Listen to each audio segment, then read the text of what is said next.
song and let me sing forevermore. You are long for all I worship and adore. In other words, please be true. In other words, I love you. Bueno, bienvenidos a una nueva edición de Que se cuenta podcast. Mi nombre es Alejandro, son las 12 de la noche y estoy grabando esto después de mucho tiempo.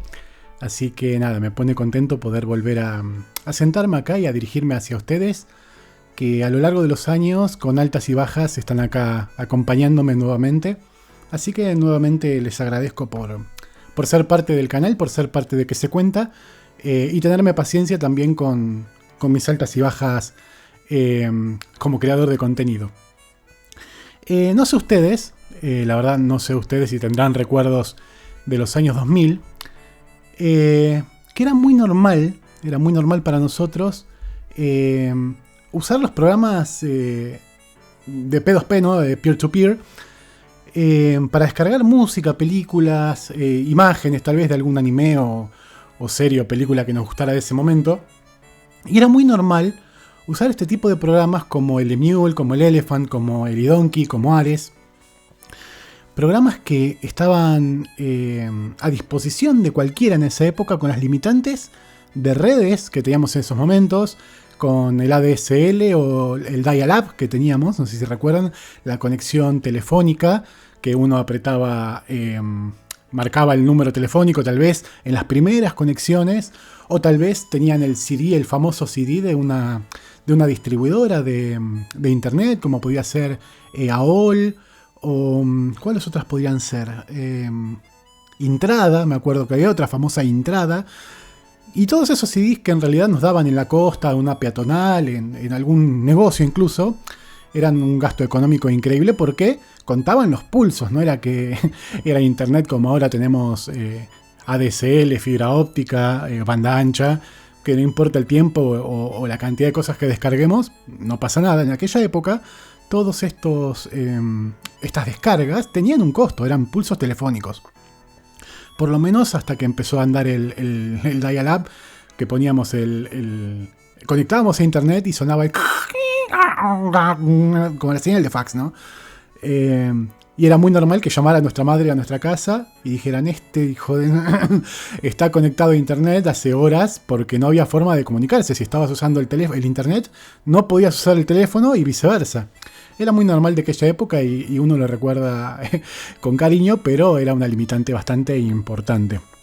Entonces nosotros lo que hacíamos era utilizar estos programas peer-to-peer y buscábamos, no sé, una canción, ponerle Don de Miranda. Tengo el recuerdo que salió en los años 2000, y todo el mundo estaba con Don o Árbol o temas de Maná, lo que sea, no importa, ¿no? Que queramos bajar. Entonces recurríamos a estos programas. Y yo tengo el recuerdo de las primeras veces que usé estos programas, que era con el Emule, que era una mulita, ¿no? Que uno descargaba este tipo de archivos que tardaban una eternidad. Un archivo MP3 que podía llegar a tardar, no sé, 10 minutos, 12 minutos en bajar 3 megas y medio. Que era un montón de tiempo para un archivo de estos, ¿no? Pero claro, todos estos tipos de programas, el Elephant, iDonkey, Emule, eran un criadero, una colonia, ¿no? Un enjambre de virus informáticos que disfrazados, ¿no? de este tipo de archivos. Claramente los piratas, las personas que intentaban, ¿no? hacer este tipo de daños o delitos cibernéticos, o tal vez jugar con la vulnerabilidad de todos y de las computadoras, que en esa época los antivirus eran muy precarios y los virus se filtraban, pero muy fácil, hasta que, bueno, por allá Windows empezó muchos años después con el Windows Defender, que era dentro de todo mejor que varios programas de antivirus que habían dando vueltas por ahí. Claro, era imparable. Yo tengo el recuerdo de una amiga, no voy a decir el nombre, pero bueno, que tampoco lo va a escuchar porque tampoco es suscriptora del canal, pero que descargó una película pensando que era, no sé, la vida de Santa Teresa, y era terrible película porno de esa época. Y claramente, bueno, esa Teresa era bastante santa, ¿no?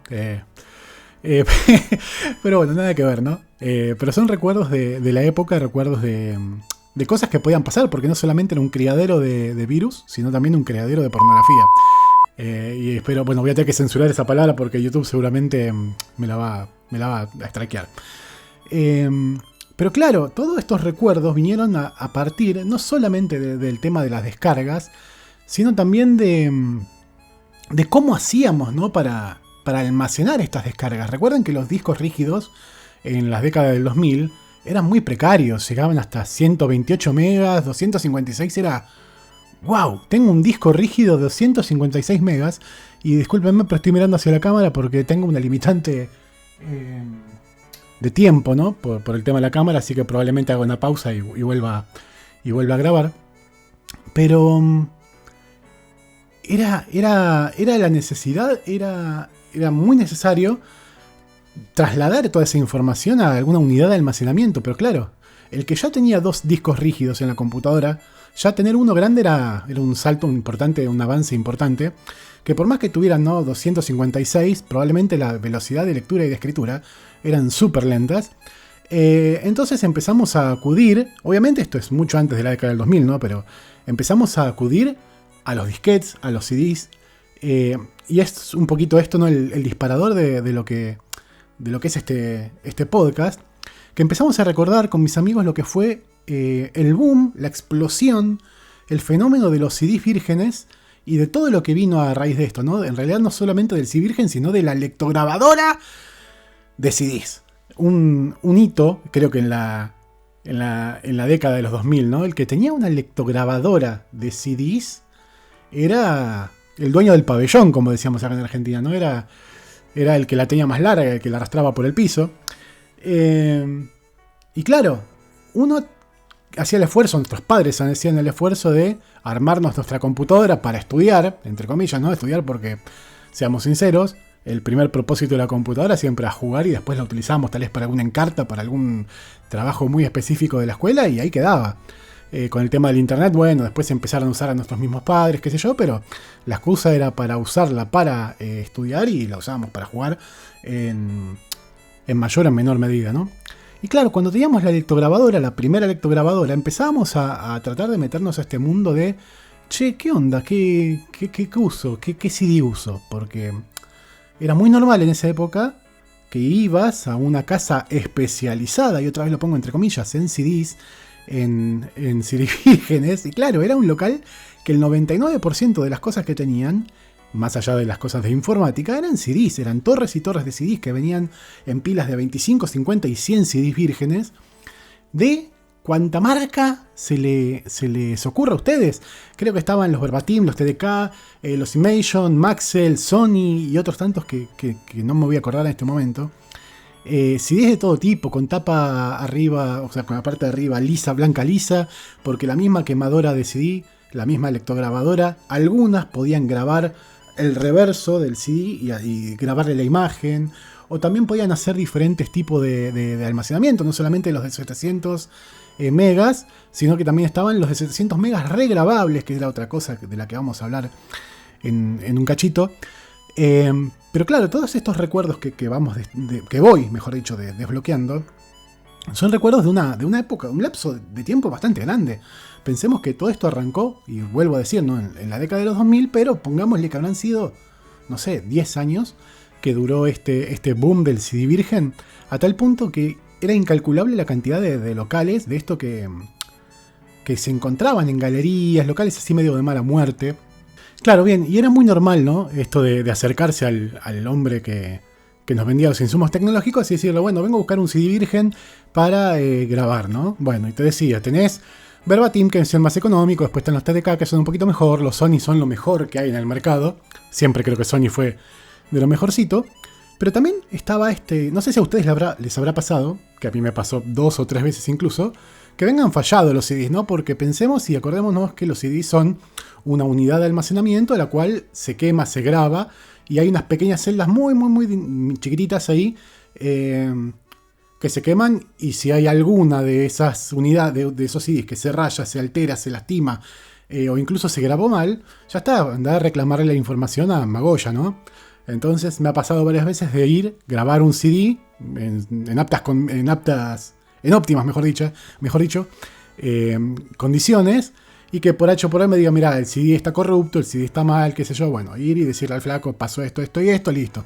Te doy otro CD, porque esa era la otra moneda de cambio corriente, que los tipos tenían tantos CDs, tantos pilas y pilas, que no les hacía nada darte 2 o 1. A veces incluso me han pasado, che, vengo a comprarte otro CD porque pasó esto, bueno, toma, llévalo. No pasa nada, y te daban 2 o 3 de regalo. Obviamente no te iban a dar el Sony, que era el más caro, sino que te iban a dar Verbatim o alguna otra marca como Imagine.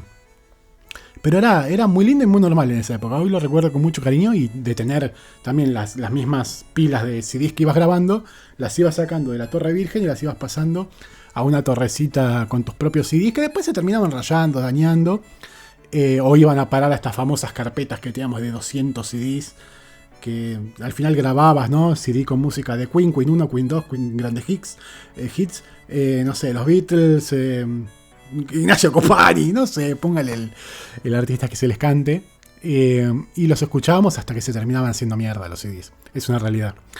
Y también otra cosa que se pasaba mucho en esa época, más que nada para los que éramos gamers de esa época, que los juegos, cuando ya empezaban a venir más pesaditos, incluso tengo recuerdos del Grim Fandango, un juego que en su momento fue un hitazo, que claro, necesitaba 2 CDs. Habían juegos que necesitaban 2 CDs, 3 CDs, 4 CDs. Ni hablar si eran tipo los Sims, que llevaban no sé cuántas expansiones. Creo que eran 8 las expansiones del Sims, hasta Magia Potagia. Había que dividir, había que fragmentar estos archivos porque no entraban en un disco de 700 megas de la época. Entonces usábamos programas como el Hacha, que era literalmente lo que hacía era partir los archivos, ¿no? Por eso se llamaba Hacha. Dividir los archivos en X cantidad de pedazos, la cantidad que nosotros le asignáramos, para poder grabarlos en diferentes discos de diferentes CDs, para después volver a unirlos una vez pasados a la computadora, y ahí recién poder instalarlos. Era algo tan normal y tan de la época, que tal vez para uno que era gamer, que era apasionado por la tecnología, era algo muy fácil, muy normal, pero cuando uno se lo tenía que trasladar a sus padres, a sus amigos que tal vez no estaban tan duchos en el tema, era complicado decirle, che, mira, tenés que bajarte este programa de descarga para descargarte tal canción, tal película, tal serie, y fíjate que no tenga virus, pasala por este antivirus, Note 32 u otros tantos que habían en su momento. Después lo que vas a hacer, si el archivo lo que sea es tan grande, vas a agarrar y vas a usar el Hacha. Es un programita que parte los archivos. Bueno, y una vez que tenés eso, tenés que ir a agarrar y abrir este programa que se llama Nero, Afterburner, cállense ese inglés, para poder grabarlo al CD. Pero ojo, porque cuando grabas el CD hay 2 cosas que tenés que tener en cuenta: la velocidad en la que grababas el CD, y otra es rezarle a Dios Todopoderoso que no haya un corte de luz, que no haya ningún problema con la computadora, que no salte el CD, que eran X al infinito la cantidad de cosas que podían pasar mal para que no puedas grabar un CD. Y créanme que era muy normal, capaz que para grabar algo que tengas que gastar 2 CDs o 3, porque pasó tal cosa, porque pasó alguien y sin querer rozó y le pegó a la computadora, hizo que saltara el CD o la lectora, que eran de malísima calidad algunas, y ya está, tenés que empezar todo de vuelta. Era complicado, pero era parte de esto de la nostalgia de tener que utilizar cierto tipo de metodología, cierto tipo de programas, cierto tipo de cosas para poder adquirir cosas piratas, porque vamos a ser reales, vamos a ser auténticos, genuinos y honestos en decir todo lo que hacíamos, y seguimos haciendo algunos. Te habla vos que estás mirando. Sí, no digo nombre, apellido, pero vos, el que estás mirando este podcast, sé que consumís piratería, obviamente. Cuando estás ahí usando el adblocker, bueno, eso es piratería. Estás consumiendo contenido que a los creadores de contenido, no a mí no me importa, les afecta, y nada, es piratería. Piratona. Consumimos. Así que nada, quería pasar y compartir estos recuerditos con ustedes, estos lindos momentos de la década de los 2000. Y también para atrás, ¿no? Porque usábamos disquetes, algunos llegamos a usar disquetes de 5 y un cuarto. Yo tengo recuerdo que fueron mis primeras unidades de almacenamiento, o por lo menos para usar programas, allá por el 93, 94, cuando empezaba a usar las primeras computadoras, siendo chico, muy chico. Usaba DOS, usábamos un montón de cosas, pero bueno, todo ese tipo de cosas me gustaría dejarlas para un para un episodio de más nostálgico, ¿no? Más años 90. Obviamente, si gusta el contenido y si gusta este podcast, por favor háganmelo saber acá abajo en la caja de comentarios, suscríbanse y toda la bola. Obviamente este podcast va a ser subido no solamente a YouTube, sino también a Spotify en su momento. Y la verdad que no tengo nada más para decir, quería que fuera un pequeño podcast del recuerdo, con algunas de las cosillas que hacíamos en la década de los 2000.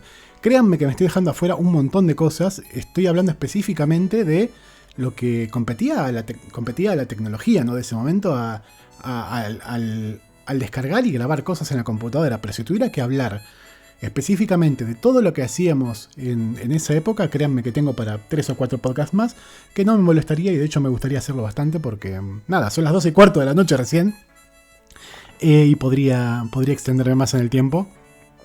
Pero la idea es que sea un podcast cortito y que puedan ustedes escuchar mientras están haciendo las cosas diarias del día a día. Así que nada, gente, les agradezco mucho por estar escuchando y haber llegado hasta acá. Es muy importante para mí el poder sentarme nuevamente frente a un micrófono y poder compartirlo con todos ustedes. Así que nada, nos vemos en el próximo episodio de ¿Qué se cuenta podcast? Síganme en mis redes, están acá abajo y no se olviden de compartir. Nos vemos en el próximo video.